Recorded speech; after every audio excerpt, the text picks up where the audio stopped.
What's up? It's Matt. We're back with a Friday edition of Restaurant Expert Roundup. We've got a operator, an author, and a speaker coming to us from Toronto. I almost said Vancouver. You're from Vancouver, coming from Toronto, Canada.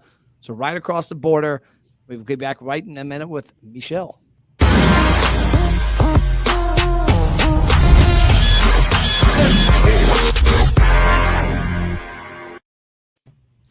Michel, welcome. Thank you for having me, Matt. Appreciate it. I appreciate you being here. So introduce yourself. You've got a little longer introduction than most people because you've got a couple different things happening in your world. So tell us who you are, where you're from, and let's dig into some of your brands and what you do. Yeah, my life before restaurants was in management consulting. So companies would hire me to help them with their company culture, their employee engagement, how they recruited, and their customer experience management strategies. Now, that turned into a career where companies like Verizon Wireless, Alfa Romeo, Lexus, Electronic Arts, McDonald's Canada, and bigger brands were hiring me. And I was in my mid-20s at the time. And truth be told, when that happened, I didn't know how to write a proposal. I didn't know how to send an invoice. I was operating the company from my parents' kitchen table. They did not know these things, of course, but I suppose I was semi-decent at what I did. Then my friend, Brandon, called me in 2016 and said, "Hey, do you want to, we'd been wanting to work together for some time." And he said, "Do you want to come to Toronto and help consult for us? We're building this very large restaurant, 4 floors, 16,000 square feet, Wow. $10 million. Like they're projecting $10 million a year in revenue and starting from year one." So I said, "That sounds cool. Let's do it." So 3 months turned into 6 months, turned into I'm living in Toronto now. I'm not coming back to Vancouver. And that was exciting for everybody except my mom because, my relationship with her is very, very strong. So she was a little upset, but she got over it. And then we added to the portfolio. We got to $20 million a year in sales really quickly. Wow. In 2 years, 200 employees. With one restaurant. At the time, it ended up being 2. So we added to a portfolio. It was a large format bar. And then I started having doing some critical thinking about what I wanted for my career and what was the trajectory of this restaurant group that we're going to build. And then I had a conversation with my partners and just said, "Look, I want to build my own thing." I'm Canadian Peruvian. So if you know a little bit about Peruvian food, it's phenomenal. But I think it's under marketed in North America. A couple quick facts for listeners. Peru is the potato capital of the world. There's 4,000 different types of potato, 100 different types of corn. They have many superfoods that come from the country, like maca, cacao, many things you probably have today that are very health focused. Nobu restaurants, the very popular Nobu restaurants, or Choto Mate. Those are Japanese Peruvian restaurants known as Nikkei. Chef Nobu's first restaurant was in the 1950s in Lima, Peru. Wow. And so the culture between Peruvian food and Japan is very strong, as well as with China, because of the immigration in the 1400s to Peru. So for me, I started thinking of the opportunity, being like, could I create a brand that was synonymous with Peruvian flavors and get more North Americans to really understand like the majestic country and the food. 2 of the top 10 restaurants in the world are in Lima, Peru, Maido and Central. Wow. So again, like, Matt, you're giving me this reaction, like, I think this guy's lying, right? Like my closest friends even say the same thing. They're like, "Are you being truthful?" I'm like, honestly, go and Google it. Yeah. I'm blown away. You guys are beating the crap out of Idaho. I thought we had Idaho rocking the potato in the United States, and we just got knocked down. The reservoir for potatoes are like in a secure museum, almost vault in Peru. So if there's ever a nuclear famine, Peru's holding the kernels for potatoes. I don't know if you'd call them kernels, but like the seedlings, if you will, to be able to grow them. So I was thinking to myself, I was like, could I create a brand similar to, in the 80s and early 90s, Starbucks really created a brand for Italian coffee at the time. Now they're, serving Costa Rican coffee Yep. and other types, but they were the ones that created the brand around, like the global brand around Italian coffee. Chipotle did the same for the Mexican burrito, starting off in Denver. And I said, I'm going to try to do this. And then, the pandemic hit and it said, slow down. But it gave me time to think. But since July of last year to today, and we're recording in April 8th, Yep. 2022. We've opened two locations. Our third location is in construction, and we signed leases for our fourth and fifth locations here in Toronto, all corporate stores. We've raised money through family and friends and a little bit of my capital that I took from the full service restaurants I told you about because I liquidated that. But our next market we're looking at is California, and I'm excited. I'm excited to have North Americans try the flavors of Peru. Brasa Peruvian Kitchen, my restaurant brand, is not traditional Peruvian food.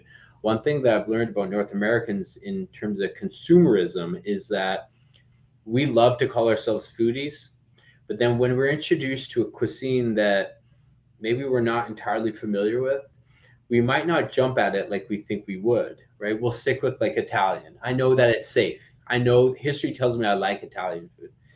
So what we've done with our menu is we've taken a familiar approach: bowl of salads, warm bowls, avocado toast, smoothies. But what makes us different is we add elements of Peruvian flavors to it, such as some of the peppers and spices and exports to the country. And this has been the hardest thing I've ever had to do in my career: open restaurants during the pandemic. Much harder than being a 25-year-old working with $100 billion company like Verizon Wireless. Yeah. That was easy in comparison to what we've had to endure in And you're our still in our beloved going through it in industry. Canada, right? You still got some of the more stricter laws. So, Toronto was the most locked down place on earth in the world. That's not Wow. an exaggeration. It was. They were like, don't even look at us. I have my own opinions, but I don't think this is the COVID related podcast, so I'll keep it to myself. So what's the book you wrote? Talk about Yeah, that, what the motivation behind People First Culture was. yeah, that released on my birthday in Oh, October of 2018. It's kind of a gift to myself.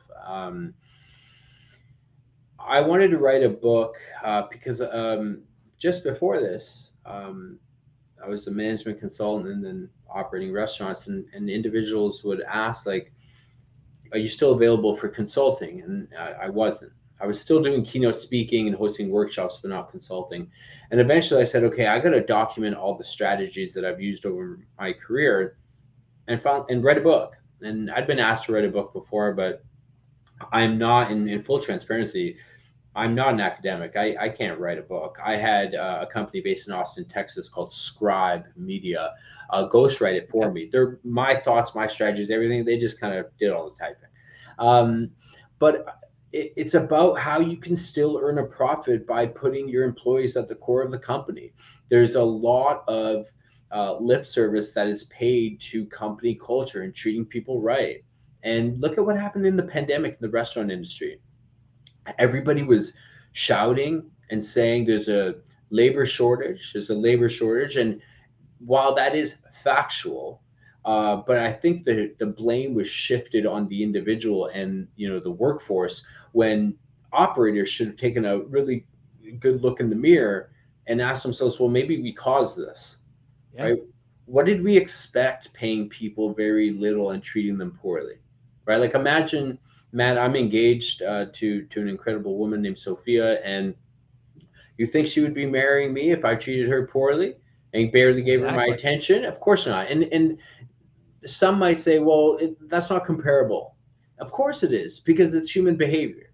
Yeah. That's the No, commonality and the thread between the two workplaces and your home life. And the book teaches individuals like, how do you properly recruit? How do you build the company culture that is worth coming to see? yep. Right? You can't just have, income obviously matters to all of us, right? It secures our livelihood. but there's many other places to work. So why would anybody choose you?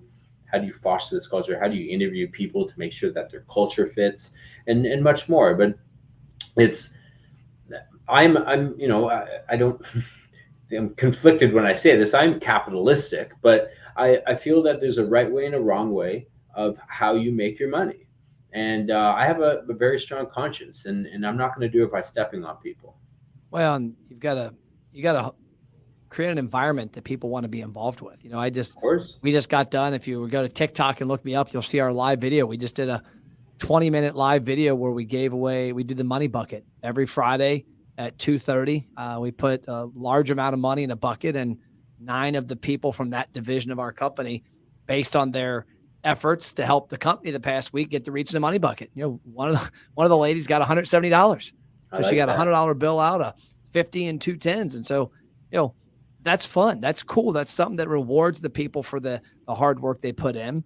And we also broadcast that stuff so that people can see, it's a fun place. I was talking to a restaurateur yesterday who one of our parts of our company, America's Best Restaurants, the media side that travels the country and films restaurants.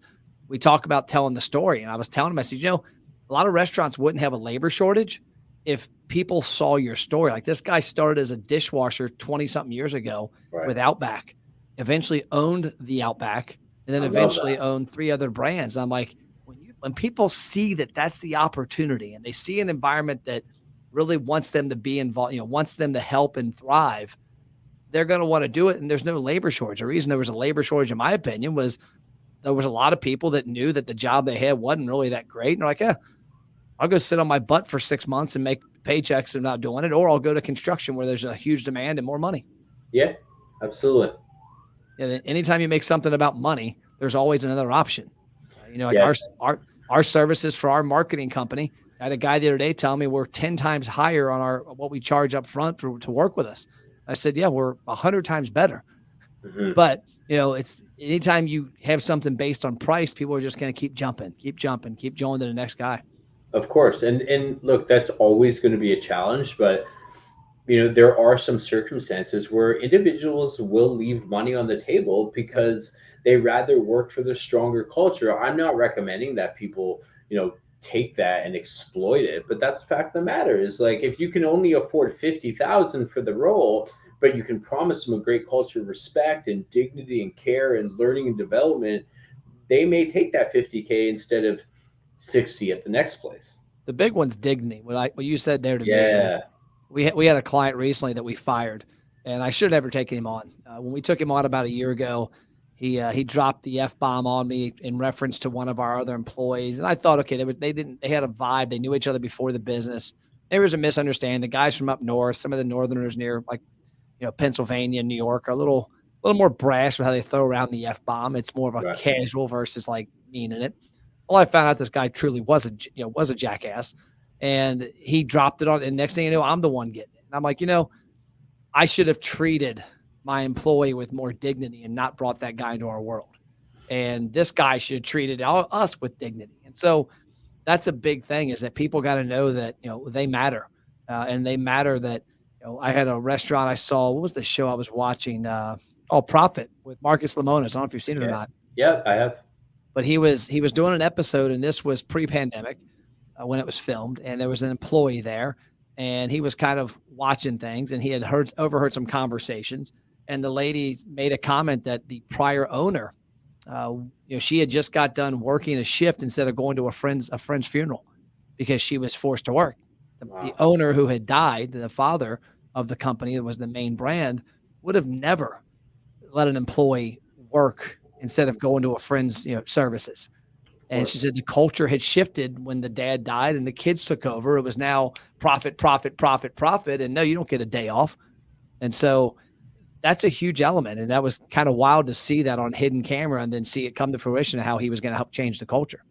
Well, that's such short-term thinking. Like if that happened to let's say we had to close one of our stores because something like this happened, that's just one day. Yeah. Like if your business is living day over day where you're so scared of whether you're going to hit your numbers for the month because of one day, you have a way bigger problem than just closing down for one day. And it is short-term thinking. It also is DNA for me.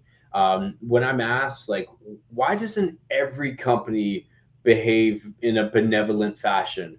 Well, for me, it's DNA. Like, some people are just jerks. Some people only think about themselves. They don't know how to think about the next person. For me, and Matt, I'm very sincere when I say this. It's not a platitude. It's not something I say on podcasts. It's what I know, and it's deep in my DNA. Is that I genuinely believe I'm the least important person in our company. I have very important responsibilities. I do. I understand what they are. But today, I didn't serve any guests today, right? Our customers don't know who I am, nor do they care who I am. They care about the individuals like Blair and Paige and Natalie and every single person that is interacting with them. They don't care about the owner of the company. They don't at all, right? Again, I have my core responsibilities and they're very important, but they're not customer facing. So for me, I genuinely believe I'm the least important person in the company when it comes to the interaction and the rapport building with our customers. With that in mind, if you can start to understand that, things like closing down your store to be able to help a team member go to a funeral or make arrangements will come more naturally to you. But not everybody has that DNA. Oh, I love it. It's great stuff. You've got a lot of awesome things going up there in Canada. Oh, Canada. I sing that sometimes for a couple of my friends up north. They say I'm an amazing singer, that I'm a good representation of it. Is this, I've got on here LinkedIn, and I'm guessing on your LinkedIn, if people go there, they can connect with you. They can find the links to how to get the book, how to find out about the brand. Cause like you said, you're bringing the Peruvian food to the States, going to California next. And then everywhere else to work with you. Is that all on there, I'm guessing? So Matt, I'll tell you, my parents blessed and cursed me with this name. I'm called Michael 3 times a day, every day for 36 years. But the good part about it is I'm the only Michel Falcon on the planet. And yes, search for me there. Search my first and last name on Twitter, Instagram, LinkedIn, wherever you reside. I likely will be there. So that's how people can link up with me. Awesome. Well, I'm glad we got you on the call today. Appreciate it. And I look for the brand. I look forward to meeting you one day in the near future. Thanks for being on, Michel. My pleasure, Matt. Thank you. Thanks, sir.